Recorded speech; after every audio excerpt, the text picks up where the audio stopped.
Is America headed into a recession? If we don't get a resolution, that would be, I think, enough to push the economy into a recession. So I think we got a real problem. Every great idea in American history arrived with a bill attached. The railroads were real. They changed the world, exactly the way everyone promised. Then, half of them went bankrupt in 3 years and took 18,000 other businesses down with them. The internet was real. The communications revolution is underway in this country. What is the internet? It's sort of the mother of all networks. Information highways. It's kind of like your remote control to the world. Then $2 trillion burned. And Amazon, the greatest winner of the entire era, watched its stock fall 92%. It was very hard to justify the price of it on any rational economic benchmarks that you usually use. The company's never made a profit. That's right. Now, why? How does that, why? Seems like a new math, doesn't it? Neither of those happened because the idea was wrong. Both happened for the same reason: debt. For 3 years, artificial intelligence was different. The companies building it paid cash. No banks, no bonds, nobody else exposed. Then 18 months ago, that stopped. Now, the people who lent them the money, they've started buying insurance against getting paid back. Every bubble in history ended the same way, and it wasn't the idea. 1873. Railroads were the biggest employer in America outside of farming, and the idea was correct. Railroads did change the world. They just borrowed the money from Europe against freight revenue that hadn't arrived yet. A European hands over cash today. The railroad hands back a bond, a piece of paper promising to pay him back with interest, out of the money the trains will earn. The trains didn't exist yet, neither did the money. Then, Europe stopped lending. The interest was still due. Within 3 years, half the railroads in America belonged to the courts. The banks that had lent to them failed. The businesses that kept their money in those banks failed. 18,000 of them. The Depression ran 65 months, longer than the Great Depression of the 1930s. Now, the year 2000. 3, 2, 1, happy 2000! Every pitch deck in the 90s had one number in it. Internet traffic doubles every 100 days. It came off a spreadsheet inside a company called WorldCom, and it was wrong, but nobody checked. On the strength of it, phone companies borrowed $500 billion and buried fiber optic cables across America and under the oceans. The traffic came. It just came slower than the loan payments. $2 trillion gone. Amazon stock fell 92%, and it took 10 years to get back to even. Both ideas were right. Both had real paying customers. In 1872, every mile of track had freight on it. In 1999, bandwidth demand really was growing. The debt is what turned them into recessions. The interest payment arrives on the date the contract says. The customer arrives when he arrives. Everyone who died in the gap between those two dates. AI spent 3 years paying cash. Then it started borrowing. So there is one thing worth checking about artificial intelligence. For 3 years, the entire defense of this boom was one sentence, repeated by every single analyst on television. They all said, "This time is different, because the companies are paying cash." Google is now planning to invest $40 billion in new data centers. Amazon is pumping $20 billion into Pennsylvania. Meta continuing its massive investments in AI, this time in the form of compute power, announcing 2 new major AI data centers. Google, Microsoft, Amazon, and Meta make more money than they know how to spend. There are no banks involved. That was all true. From 2020 to 2024, those companies borrowed about $28 billion a year combined. For companies that size, it felt like pocket change. Then in 2025, that number skyrocketed to $121 billion. The first 5 months of 2026, $159 billion. They borrowed more by May than in all of last year.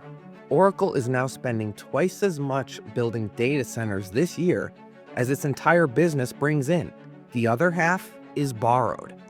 Railroads, borrowed. Fiber, borrowed. AI, borrowed. Oracle's lenders are pricing a 1 in 6 chance it defaults. In both of those crashes, one thing happened before anything else. The lenders got frightened before the shareholders did. Europeans were dumping railroad bonds months before the banks closed. Telecom debt was falling apart while share prices were still going up. Lenders get paid last if it goes wrong, so they watch harder. There is a market where you can buy insurance on a company's debt. If the company can't pay, the insurance pays you instead. It works like flood insurance. Nobody argues about whether the flood is coming. They quote you a price, and the price tells you the odds. At the start of 2025, insuring $10 million of Oracle's debt cost about $40,000 a year. Pretty cheap. Oracle is officially rated safe enough that pension funds are allowed to own it. By March, it cost $200,000, 5 times the price in 14 months. The people selling that insurance had run the numbers and priced in a roughly 1 in 6 chance that Oracle doesn't pay you back.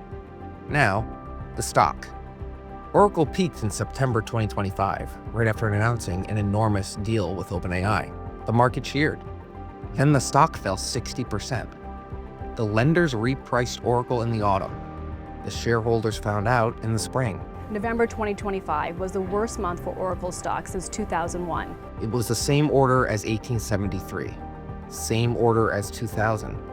That already happened to one company in public in the last 9 months. One-time AI data center darling falling another 4% today, now trading at more than 2-month lows. The move coming as investors seem to be increasingly questioning the pace and magnitude of the AI boom.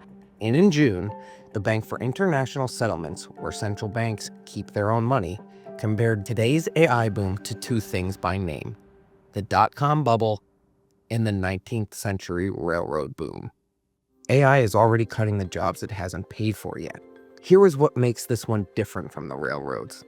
The track had to be laid before it earned $1. It took years, and it employed people the entire time. AI is cutting jobs while it is still borrowing to build. American employers announced roughly 46,000 job cuts in June. Technology led every sector. Artificial intelligence was named as the leading reason for job cuts for the 4th month in a row. So the same money borrowed that has to be repaid on a fixed date is also removing the paychecks of the people the economy needs to keep spending. The railroads borrowed and hired. This borrows and fires. The strongest case against anything I've said is that demand for AI is real. It is. Data centers are more than 95% full. Projects are being canceled right now because there aren't enough electrical transformers and the power grid can't connect them fast enough. Not because nobody wants them. That was true in 1872, when every mile of track had freight on it. And it was true in 1999, when bandwidth demand really was doubling. Demand was never the problem. The calendar was. 2000 was a stock market crash. Shareholders lost. It stayed mostly inside the market. 1873 was a debt crash. Debt does not stay put. The railroads owed the banks. The banks owed their depositors. The depositors ran businesses. 18,000 of those businesses went under, and most of them had never bought a share of anything. A stock crash takes your portfolio. A debt recession takes your job. 3 years ago, AI was the first kind. Now, it's turning into the second. Open your retirement account and find the top 10 holdings of your index fund. 40% of your money is in those 10 names, and most of those 10 are in this trade. It takes 90 seconds to check, and most people have never done it once. Then, ask whether your investments are actually different from each other. Your index fund, your retirement fund, and whatever stock you bought might be the same bet, wearing 3 different names. In the 5 years after the 2000 peak, the NASDAQ fell 58%. Over those exact 5 years, the version of the S&P 500, where all 500 companies count equally, went up 36%. Same country, same 5 years. One of them was standing inside the bubble. The recession didn't take America, it took the crowded part of America. Because here's the half nobody sits with. The track stayed in the ground, every mile of it. It went on to build the American century. The fiber stayed in the trench. They called it dark fiber, dead glass, proof that everyone had lost their minds. But then Netflix arrived, YouTube, the cloud. Every video you have ever streamed ran through glass buried by companies that no longer exist, paid for by investors who never saw a dollar of it. Every data center going up right now on borrowed money stays exactly where it is too. The concrete, the power lines, the chips. Bankruptcy doesn't demolish a building, it just changes the name on the deed. Amazon didn't inherit retail before the crash. Amazon inherited it from the crash, at the bottom, out of the wreckage of everyone who financed it. So decide now what you want to buy and what you would pay for it. When it happens, there's no time to think, only time to act on the thinking you already did. And make sure nobody can force you to sell. Everyone who sells at the bottom sells because a clock ran out. Is America headed into a recession? Nobody can answer that. But the mechanism that caused the last two is not a theory, and it is not a forecast. It is running right now, in public, in the bond market. And one company has already been through the whole cycle in just 9 months. The idea is real. It was real in 1872. It was real in 1999. The engineers built the railroads. The shareholders paid for them. Be careful which one you are.